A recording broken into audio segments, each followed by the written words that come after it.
हाय विद्यार्थी मित्रांनो, लोकसत्ता यशस्वी भवमध्ये आपलं स्वागत। पाश्चात्य साम्राज्यवादाचा अभ्यास केल्यानंतर आपण पुढच्या महत्त्वाच्या घटकाकडे वळणार आहोत, ते म्हणजे संघर्षाचं युग। या घटकामध्ये एकूण 5 पाठांचा विचार करायचा आहे आणि दीर्घोत्तरी प्रश्नांच्या दृष्टीने हे पाठ अतिशय महत्त्वाचे आहे। अर्थात ही सर्व चर्चा अधिक प्रभावी होण्यासाठी तुम्ही लोकसत्ता यशस्वी भवचं सदर आणि पाठ्यपुस्तक समोर ठेवा। संघर्षाचा युगाचा विचार करताना आपण प्रथम संघर्षाचं युग म्हणजे काय ते पाहून घेऊ। 20व्या शतकाचा पूर्वार्ध, पहिलं महायुद्ध, दुसरं महायुद्ध, रशियन राज्यक्रांती अशा अनेक संघर्षमय घटनांनी गजबजलेला दिसतो आणि त्यामुळे हा कालखंड हा संघर्षाचं युग म्हणून ओळखला जातो।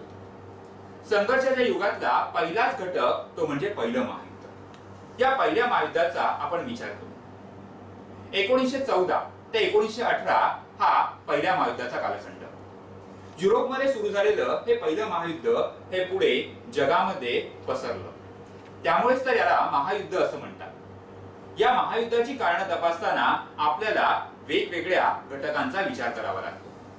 महायुद्धाच्या कारणांमध्ये पहिलं कारण आहे ते म्हणजे युरोपीय राष्ट्रांचं साम्राज्यवाद। औद्योगिक क्रांतीनंतर 19व्या शतकाच्या उत्तरार्धातच युरोपीय राष्ट्र ही साम्राज्यवादी बनली।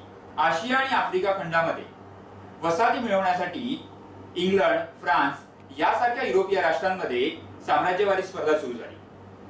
वसाहती मिळवण्याच्या या स्पर्धेमध्ये इंग्लंड आणि फ्रान्स ही राष्ट्रे आघाडीवर होती, पण जर्मनी मात्र यामध्ये उशिरा उतरला। पण आशिया आणि आफ्रिका खंडातले मोक्याचे आणि संपन्न प्रदेश हे इंग्लंड आणि फ्रान्स यांनी आधीच बळकावल्यामुळे जर्मनीला काहीच राहिले नाही आणि त्यामुळे जर्मनीच्या मनामध्ये इंग्लंड आणि फ्रान्स यांच्याविषयी तेढ निर्माण झाली। यातूनच स्फोटक परिस्थिती निर्माण झाली। पुढचं कारण आहे ते म्हणजे आक्रमक राष्ट्रवाद। आपल्या राष्ट्राचा प्रादेशिक विस्तार जेवढा मोठा तेवढी राष्ट्राची शक्ती आणि प्रतिष्ठा मोठी, या समीकरणातून युरोपीय राष्ट्रांमध्ये आक्रमक राष्ट्रवादी भावना निर्माण झाली आणि यातूनच पुढे पहिल्या महायुद्धाला स्फोटक परिस्थिती निर्माण झाली। तिसरं कारण आहे ते म्हणजे लष्करवाद। आक्रमक राष्ट्रवादातून लष्करवाद बोकाळला आणि त्यातूनच युरोपीय राष्ट्रांमध्ये शस्त्रास्त्र स्पर्धा सुरू झाली। पहिल्या महायुद्धाला कारणीभूत ठरणारा आणखी एक महत्त्वाचा घटक तो म्हणजे राजनैतिक गटबाजी। 19व्या शतकाच्या अखेरीस सुरू झालेलं गटबाजीचं राजकारण यांनी जगाला पहिल्या महायुद्धाकडे नेलं। गटबाजीच्या राजकारणाला सुरुवात केली प्रशियाचा चान्सेलर बिस्मार्क यांनी। प्रशिया म्हणजे आताचा जर्मनी। गटबाजीच्या राजकारणातून युरोपमध्ये 2 गट निर्माण झाले। यामध्ये पहिला गट दोस्त गट, ज्यामध्ये इंग्लंड, फ्रान्स, रशिया, जपान यासारखे देश होते।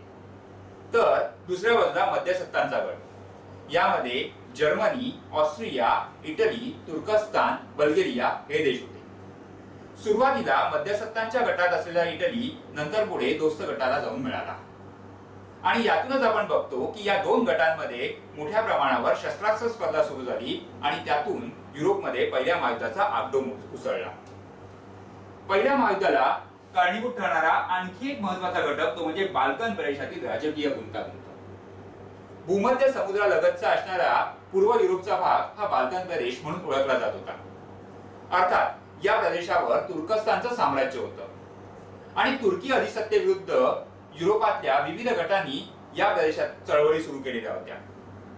या चळवळींना युरोपातली विविध राष्ट्र पाठिंबा देत होती, कारण ज्या राष्ट्राचं बाल्कन प्रदेशावर वर्चस्व त्याचं भूमध्य समुद्रावर वर्चस्व राहणार होतं। यातूनच पुढे रशिया, ऑस्ट्रिया, इंग्लंड, फ्रान्स यासारखी राष्ट्र ही बाल्कन प्रदेशातल्या राजकारणामध्ये हस्तक्षेप करत होती आणि याच बाल्कन प्रदेशातल्या राजकीय हस्तक्षेपामुळे पहिल्या महायुद्धाला मोठं कारण मिळालं। हे म्हणजे पहिल्या महायुद्धाचं तात्कालिक कारण। सर्बिया आणि ऑस्ट्रिया यांच्यामध्ये बाल्कन समस्येवरून वाद धुमसतच होता। ऑस्ट्रियाचा युवराज फ्रान्स फर्डिनांड याची बोस्नियाची राजधानी सराजेवो या ठिकाणी 28 जून 1914 रोजी एका जहाल सर्बियन राष्ट्रवाद्याने हत्या केली। या हत्येमागे सर्बियाचा हात असावा असा ऑस्ट्रियानी आरोप केला आणि या हत्येचं निमित्त पुढे करून सर्बियाला कायमचं दडपून टाकावं असा मानस ऑस्ट्रियाचा होता। अर्थात सर्बियाच्या पाठीशी रशिया ठामपणे उभा राहिला, त्यामुळे ऑस्ट्रियाच्या पाठीशी जर्मनी उभा राहिला आणि असं करत करत हळूहळू ही समस्या वाढत गेली आणि त्यातून 28 जुलै 1914 रोजी पहिल्या महायुद्धाची ठिणगी पडली. पहिल्या महायुद्धातल्या वेगवेगळ्या घटनांचा विचार करता आपणास पहिल्या महायुद्धाची वाटचाल कळते. यामध्ये सर्वात महत्त्वाची घटना आहे ती म्हणजे अमेरिकेचा पहिल्या महायुद्धात प्रवेश. मित्रांनो, आतापर्यंत अमेरिका पहिल्या महायुद्धामध्ये तटस्थ होता, पण जर्मनीने इंग्लंड लगत आपलं पाणबुड्यांचं कड उभारलं. यामुळे इंग्लंड लगत येणाऱ्या सागरी जहाजांवर जर्मन पाणबुड्या हल्ला करू लागल्या. यापैकीच एक बोट लुसिटानिया, ही बोट जर्मन पाणबुड्यांनी बुडवली. यामध्ये अनेक अमेरिकन नागरिक मृत्युमुखी पडले.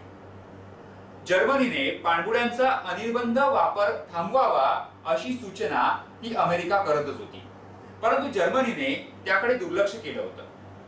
हे निमित्तच होतं आणि त्यामुळे अमेरिकेने पहिल्या महायुद्धामध्ये जर्मनीच्या विरोधामध्ये उडी घेतली. अशा प्रकारे पहिलं महायुद्ध हे पुढे सुरूच राहिलं. अमेरिकेने युद्ध प्रवेश केला खरा, पण पुढे 1917 मध्ये रशिया या युद्धातून बाहेर पडला आणि यानंतर इसवी सन 1918 मध्ये या युरोपमधल्या भयावह युद्धाचा शेवट झाला. पुढे पॅरिसच्या शांतता परिषदेमध्ये या युद्धास कारणीभूत ठरलेल्या अनेक घटनांची सोडवणूक करण्यासाठी विविध तह केले गेले. यानंतर आपण बोलणार आहोत ते म्हणजे पहिल्या महायुद्धाच्या परिणामांकडे. पहिल्या महायुद्धाच्या परिणामांचा विचार करता मनुष्यहानी आणि आर्थिक हानी हे पहिल्या महायुद्धाचे महत्त्वाचे परिणाम. या महायुद्धामध्ये अनेक लोकांची आहुती पडली. जवळपास लाखो सैनिक मृत्युमुखी पडले. जखमींची संख्या मृतांच्या दुप्पट होती. याशिवाय अगणित प्रमाणामध्ये वित्तहानी झाली. मोठ्या प्रमाणावर या वित्तहानीचा बोजा हा युरोपातल्या जीत आणि जेत्या या दोन्ही प्रकारच्या राष्ट्रांवर पडलेला होता. त्यांची आर्थिक शक्ती मोठ्या प्रमाणावर खिळखिळी झाली. यानंतर पहिल्या महायुद्धाचा महत्त्वाचा परिणाम तो म्हणजे राष्ट्रसंघाची स्थापना. पहिल्या महायुद्धाचा भीषण वणवा हा युरोपमध्ये पेटतच होता आणि त्यामुळे अशा प्रकारचा वणवा हा पुढे पेटू नये, अशा प्रकारचं युद्ध पुढे होऊ नये म्हणून जागतिक शांतता टिकवण्यासाठी 1920 मध्ये राष्ट्रसंघाची स्थापना झाली. युरोपच्या नकाशाची पुनर्रचना होऊन अनेक नवीन देश हे युरोपच्या नकाशामध्ये अस्तित्वात आले आणि त्याचबरोबर जगाचं नेतृत्व हे युरोपकडून अमेरिकेकडे गेलं. आणि त्यानंतर पहिल्या महायुद्धाचा एक महत्त्वाचा परिणाम म्हणजे पहिल्या महायुद्धानंतर झालेल्या शांतता परिषदेने मोठ्या प्रमाणावर जे तह केलेले होते, पराभूत राष्ट्रांची जे तह झालेले होते, या तहांमध्ये अनेक कच्चे दुवे होते आणि यातूनच पुढे पराभूत राष्ट्रांच्या मनामध्ये, विशेषतः जर्मनीच्या मनामध्ये सुडाची भावना निर्माण झाली आणि याचमुळे वर्सायच्या तहातच दुसऱ्या महायुद्धाची बीज पेरली गेली असं म्हटलं जातं. कारण पुढे वर्सायच्या तहातून हिटलरचा उदय झाला आणि याच हिटलरने पुढे जगाला दुसऱ्या महायुद्धाकडे ओढलं. विद्यार्थी मित्रांनो, संघर्षाच्या युगातल्या या पाठामध्ये आपण पहिल्या महायुद्धाची कारणं, पहिल्या महायुद्धाची वाटचाल आणि पहिल्या महायुद्धाच्या परिणामांचा अभ्यास केलेला आहे. अर्थात लेखामध्ये याची सविस्तर चर्चा केलेलीच आहे. तरी सुद्धा तुमच्या काही शंका असल्यास लोकसत्ता.com आणि यशस्वी भववर ईमेल करा. त्या शंकांचं निरसन आम्ही निश्चित करू.